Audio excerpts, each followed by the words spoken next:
They weren't supposed to get caught. Not in California, not in broad daylight, not with a Border Patrol agent on their payroll. But on June 5th, 2024, the illusion shattered.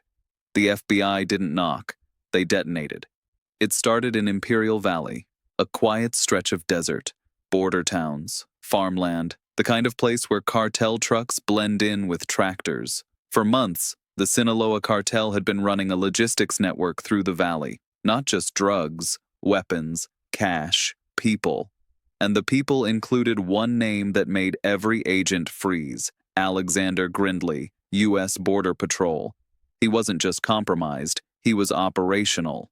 Grindley moved meth across checkpoints. He rerouted surveillance drones. He scrubbed license plates from federal databases. He was the inside man, and he wasn't alone. The FBI traced his calls to a network of 47 suspects, some in San Diego, some in Fresno, some in Los Angeles, others in Phoenix and Salem. It wasn't a cell, it was a web, and the web was tightening.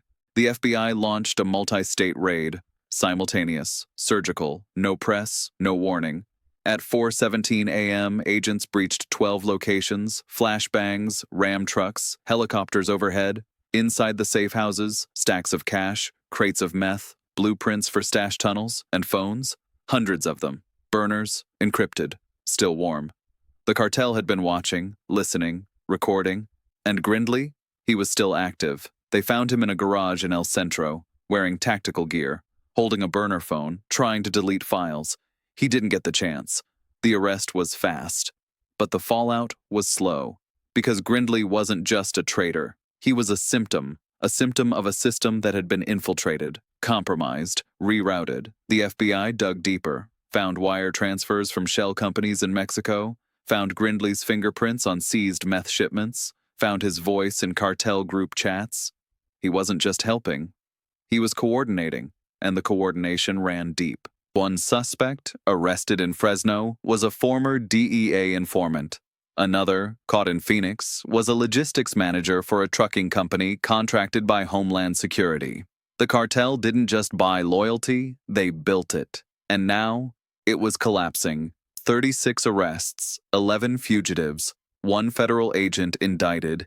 But the question wasn't, how did this happen? It was, how many more are still inside? Because the raid didn't end the network, it exposed it. And the exposure was radioactive.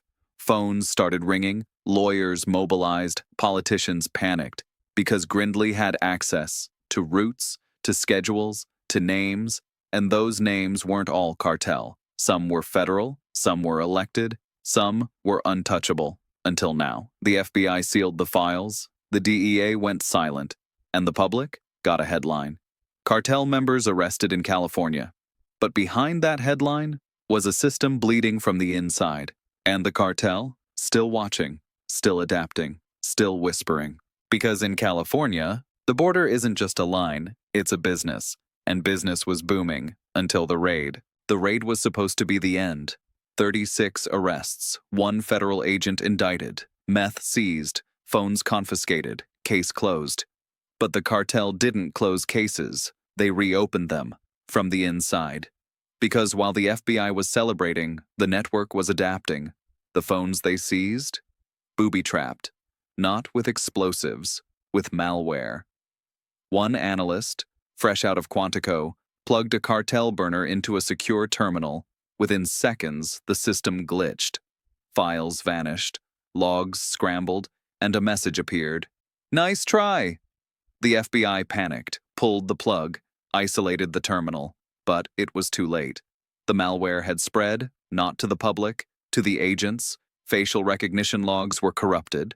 Surveillance footage was overwritten. And one internal memo, marked Eyes Only, was posted on a cartel forum. The cartel wasn't just watching. They were inside. And the inside was bleeding. One agent, assigned to the Fresno cell, found his badge number listed on a hit list. Another, working the Phoenix lead, received a voicemail, his own voice, screaming. It was a deep fake, generated from seized audio, used to simulate torture. The message, "We know what you fear." And fear is leverage. The FBI launched a counter-surveillance protocol, encrypted servers, rotating credentials, psychological evaluations, but the damage was done. Because the cartel didn't just infiltrate systems, they infiltrated minds. One agent, Mendoza, started seeing patterns in his emails, in his dreams, in his daughter's drawings. He wasn't paranoid, he was infected. The psychologists called it cognitive imprinting, triggered by exposure to cartel media, subliminal, targeted. And Mendoza wasn't alone. 6 agents reported hallucinations, 4 resigned, 1 disappeared.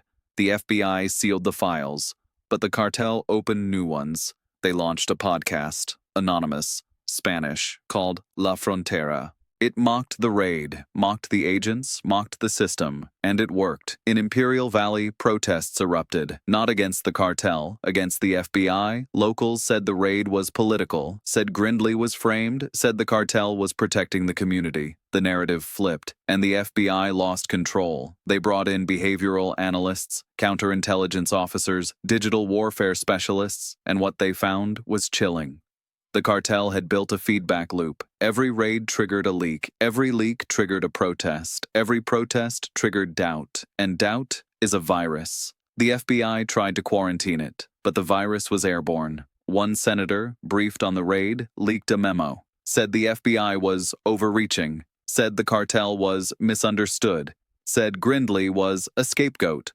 The memo went viral. The cartel reposted it. And suddenly, the FBI was the villain. They weren't just fighting criminals, they were fighting a narrative. And the narrative was winning. Because the cartel didn't need guns. They had stories. And stories are weapons. The FBI pivoted, launched a media campaign, released footage, published transcripts. But the public didn't care. They'd already chosen a side. And the side wasn't justice, it was chaos. Because chaos feels honest.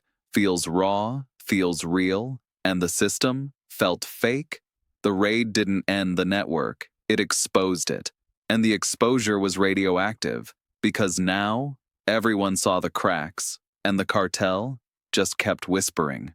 The raid was over, the arrests were made, the headlines faded, but the system didn't heal, it rotted. Because what the FBI uncovered in California wasn't just a cartel cell, it was a mirror. And the reflection was ugly. Grindley, the Border Patrol agent, was indicted, but his case was sealed. No trial, no testimony, just silence. And silence is suspicious.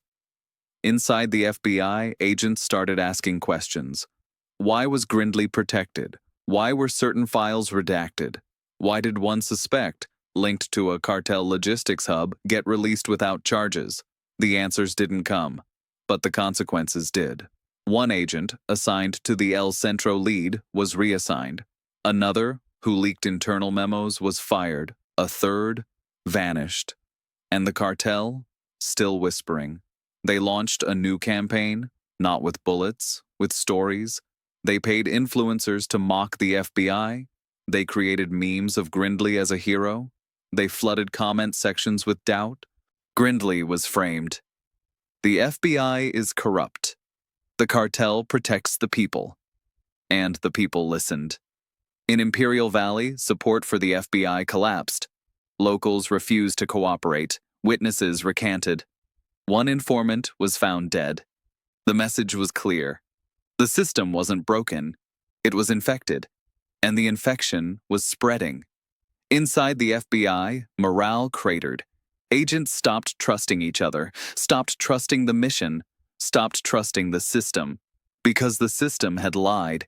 It had protected Grindley, it had buried evidence, it had silenced whistleblowers, and now it was collapsing. The final blow came from inside. A memo, leaked, anonymous, marked for eyes that still see. It detailed a pattern of infiltration, of protection, of complicity. It named names. Not cartel, federal. And it ended with one line. The system was never clean. The FBI tried to bury it, but it was too late. The memo went viral, the cartel reposted it, and the public believed it.